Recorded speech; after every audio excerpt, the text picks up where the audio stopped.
Bună dimineața! O să mă apuc de yoga. Este ora 5. Aseară am căzut frântă, n-am mai editat, n-am mai făcut nimic, am citit povești.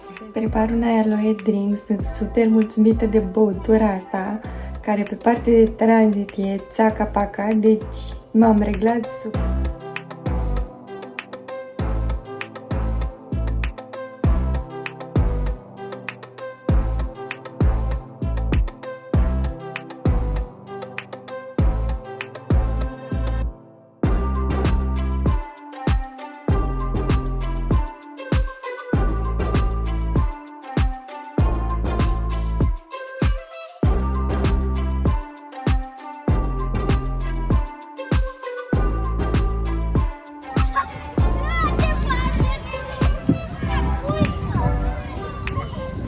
Vreme un fresh de portocale, am mâncat o bucățică de covric și am mâncat înlocuitor de masă.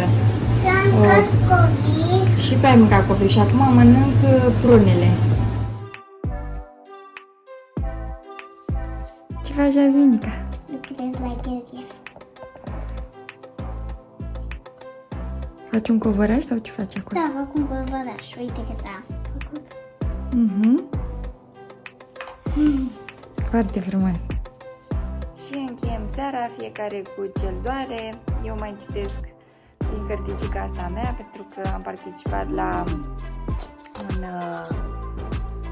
un curs al Alexandrei Cristina Băniță, un curs despre convingeri limitative.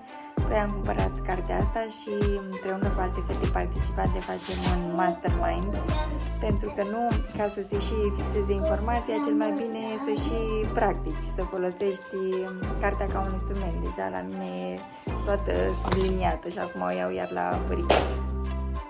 Da, și pe Amelia nu vă arăt mai mult pentru că ea e despiată ca întotdeauna.